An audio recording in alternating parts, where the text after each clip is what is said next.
Hey everybody, West Texas Stacker here. How y'all doing? Hope everybody's well. Hope everybody's excited for the holidays. Hey, this one thing I'm excited about.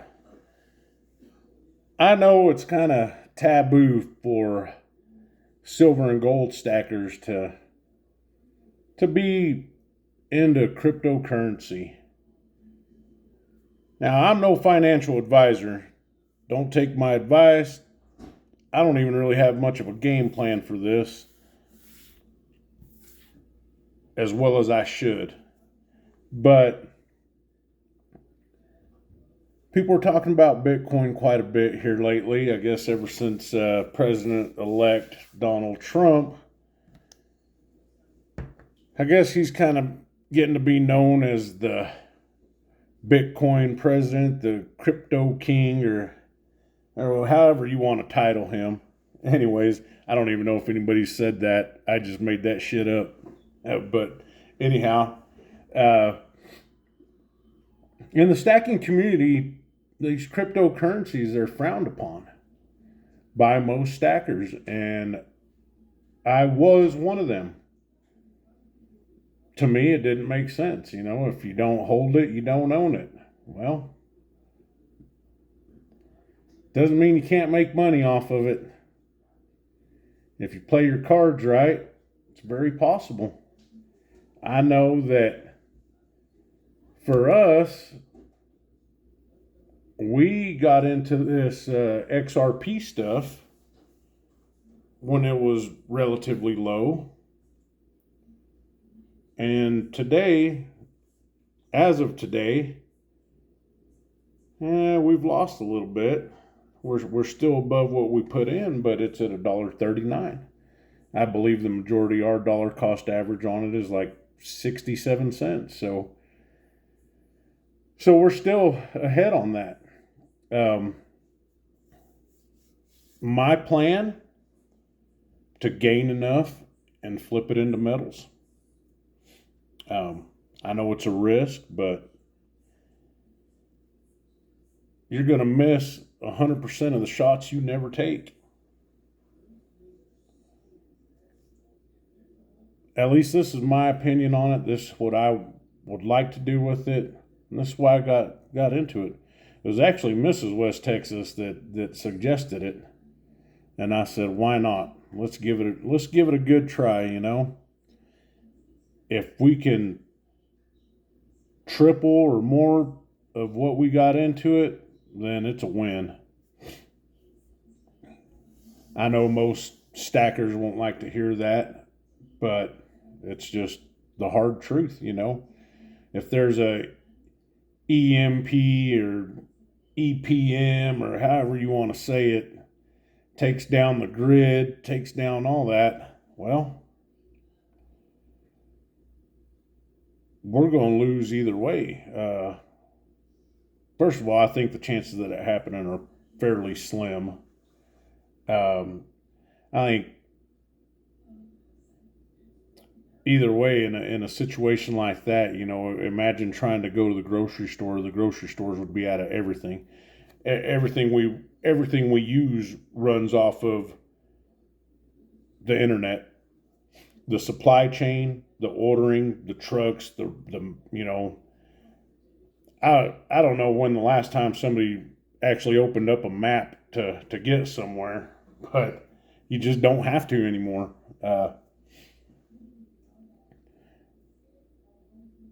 So I don't really buy that bit of, what if the system crashes? Well, if the system crashes, it don't matter what that Silver Eagle is going to get you because it ain't going to be there. You may be able to trade somebody for it, but let's get real about that too. People would say, oh, well, I could trade a mercury dime for a dozen eggs. How many people in the cities own chickens to trade eggs for? You know? So I guess what I'm getting at with that is the electrical system, the internet going down. If it does, you're going to lose the crypto and whatever you have in your wallet there. You're going to lose that just the same as you would lose a ounce of gold. You know, you might be able to hang on to the gold, but it's not going to be as easily to trade.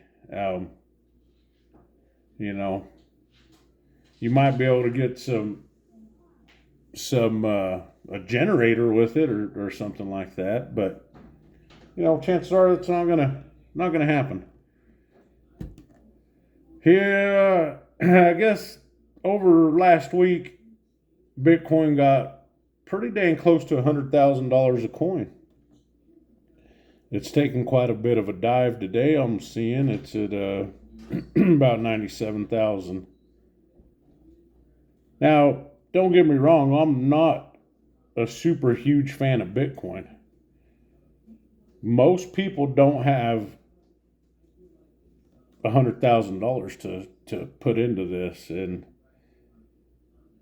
for the most part, you know, if you throw $50 into it or $100 into it or something like that, it's going to have to move significantly to see any kind of major gains for you.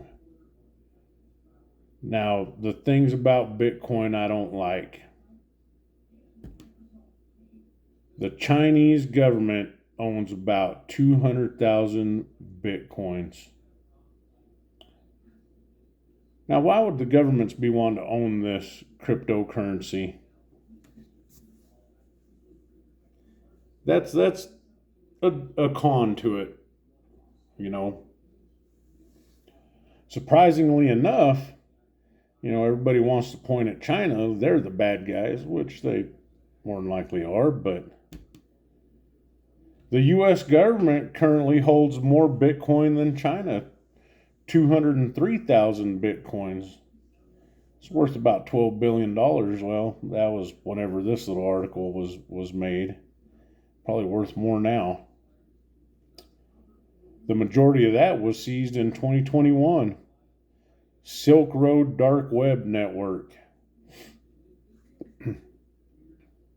12 billion, huh? 12 billion. The U.S. government has 12 billion in Bitcoin. Pretty interesting. Pretty little. That's interesting to know.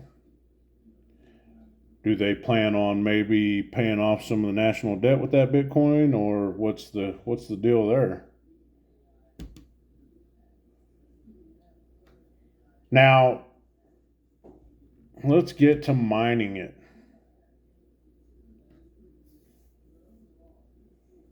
They have Chinese owned Bitcoin mining companies. Apparently, you're not mining it out of the dirt, right? It's not underground. Bitcoin mining companies in at least 12 states: Arkansas, Ohio, Oklahoma, Tennessee, Texas, and Wyoming. That is absolutely wild.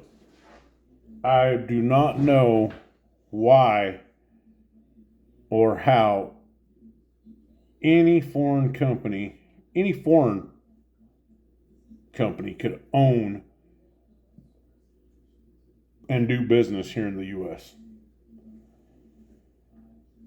So I was reading through this. They're Chinese owned. They're Chinese nationalist. You know, I know here in Texas there's a Chinese general that owns one of the biggest ranches here in Texas.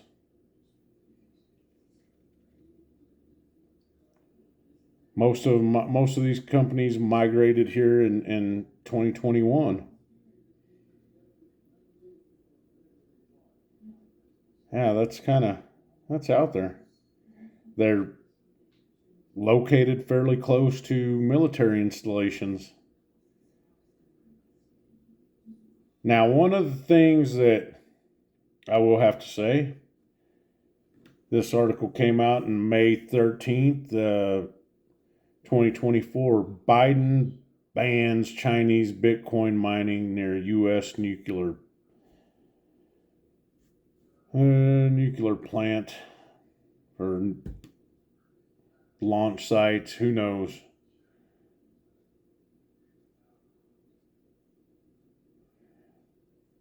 That's kind of, I mean,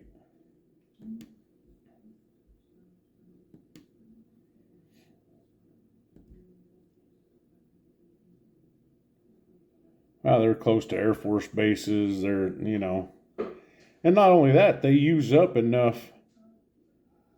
They use up enough electricity to, they're just burning through our power grid.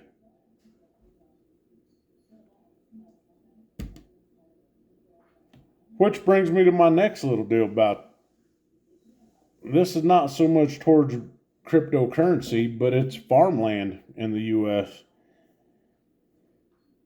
And I don't know how much truth there is to this, but you can try to study, and search for anything, and you just never quite know if you're getting 100% of the factual information you need. I was always under the assumption that China owned vast majorities of agricultural land here in the United States. And from what I gathered, they don't. It's actually Canada. Canada owns 14.2 million acres. That's a lot of acreage. That's a pretty good chunk of land. Most of it's forestry land. Yeah, that's just a little food for thought there. The Canadians own a lot of land here in the United States. China, actually, they have pretty close to 400,000 acres. 400,000 too much, in my opinion. Canada owns way more than they should, I feel, also. Y'all let me know in the comments. If you made it this far, congratulations. I know I probably couldn't have sat through this much of my own talking. But yeah, y'all leave some comments down. Tell me what you think. Simplify. God bless.